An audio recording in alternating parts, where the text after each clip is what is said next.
Hi, my name's Dave Tordoff. I'm a director at Hayball Architects.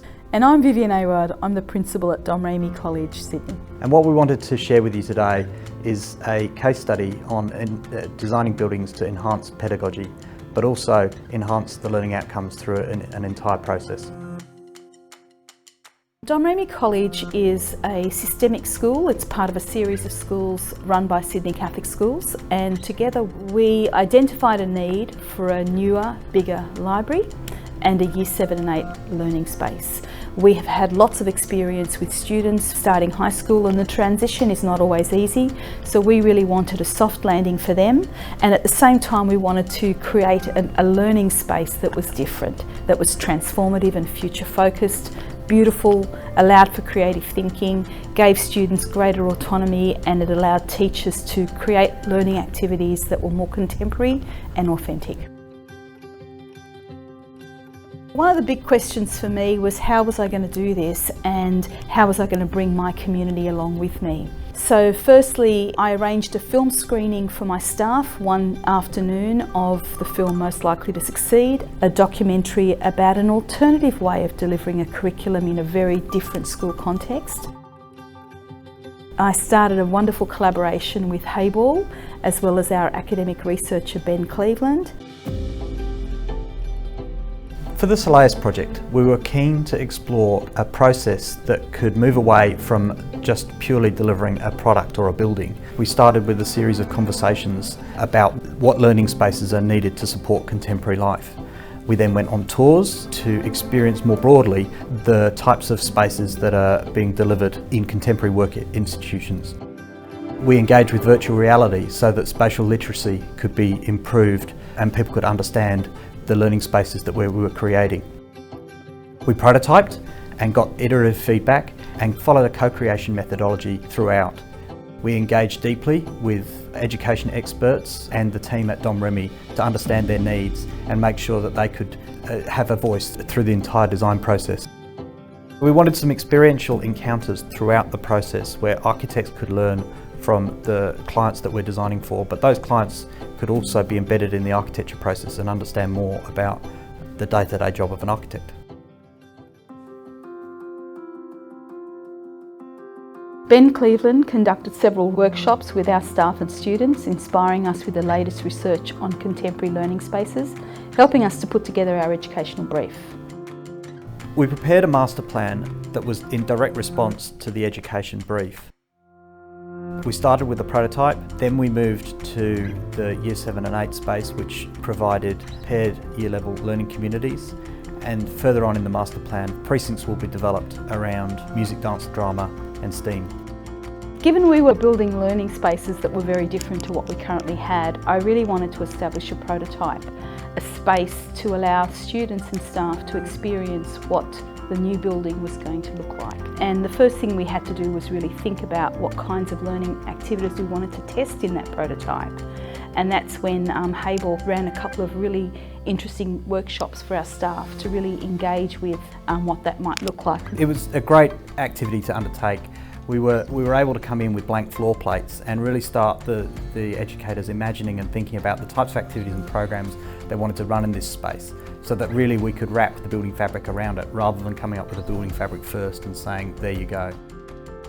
And then when the space opened and we went in there, it was great because the collaboration with us really began to take shape. The architects, you guys came into the space, taught us about the affordances in the space. And it was really important for us to understand the types of things that you wanted out of that space. And we had assumptions as part of the design that you didn't understand were there until we were able to explain how you might use them.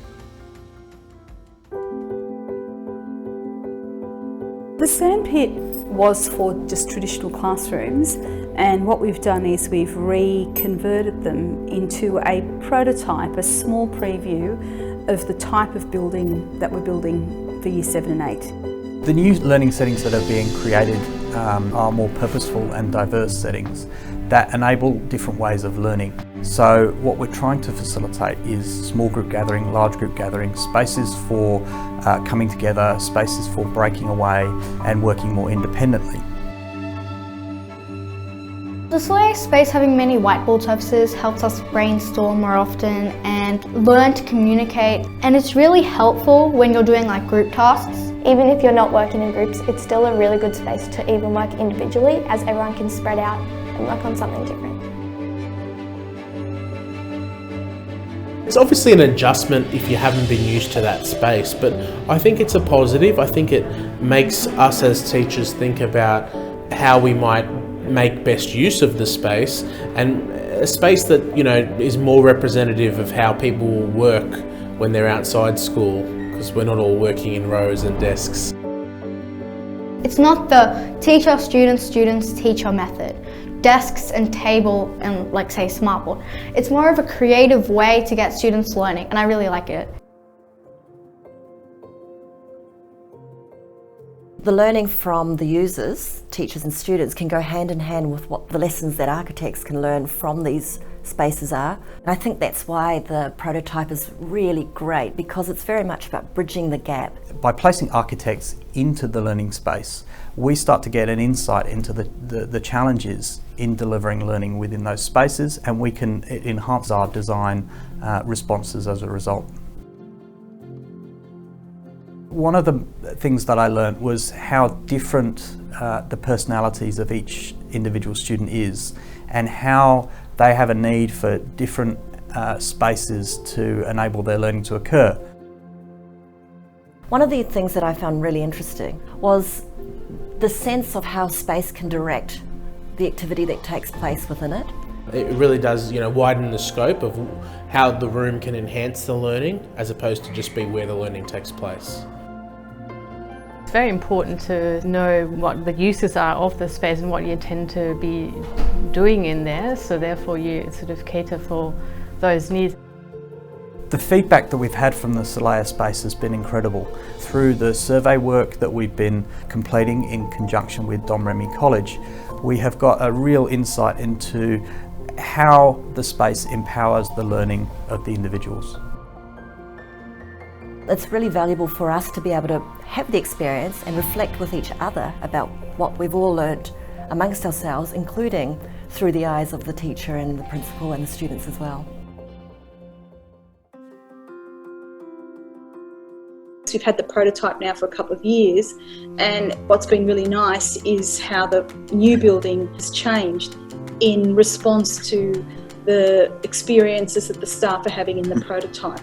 So for example, we had in a classroom a series of tiered seating, because we thought that could just be a nice place for students to gather for presentations. But what we found was that that wasn't being used in that way as often.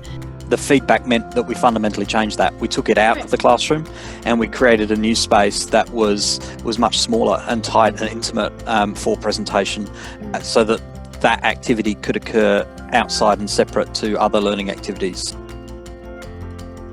The original brief for the space was as a library that was fully interconnected to adjacent learning spaces, but also served the wider campus.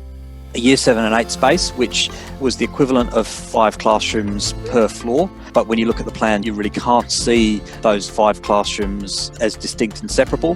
The floor plan facilitates a range of different group sizes and learning modes. Another part of Ben Cleveland's education brief was the importance of co-located staff facilities and the ability for those staff to really see and share within the day-to-day learning journey. The other big part of the brief was this idea of professional development and experimentation. We have a large conference facility. On the lower floor we have a makerspace, which is this vertically interconnected 2-storey space. And then the last inclusion was a large presentation space which seats about 150 students.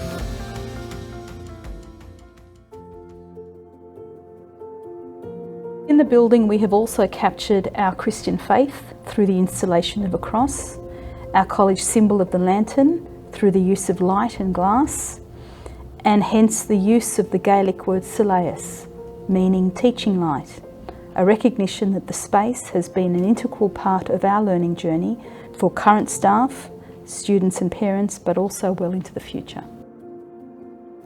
My co-director in Sydney, Fiona Young, has been able to run a research piece over the top of this project. That has provided both post-occupancy evaluation on the prototype, but also we can continue to feed in the learnings from the space and benefit the school and benefit us in our design work moving forwards. I have grown so much in working with architects who want to collaborate. I didn't understand just how important the educational voice was in this journey and how to harness the communities. So it's a project owned by the community and not owned by a couple. For me, one of the most important things has been the idea of collaborating very closely to work out what the learning needs of a place are first, and then coming up with a building form that responds to that and adapts to that.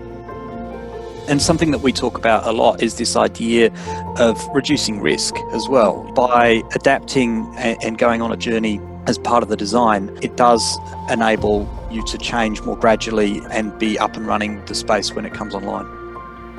And not only are we minimising risk, we're minimising anxiety. People can be anxious about a new space that they're not familiar with, but here there's such excitement, you know, as each bit of scaffolding starts to come down and new parts of the building are being unveiled.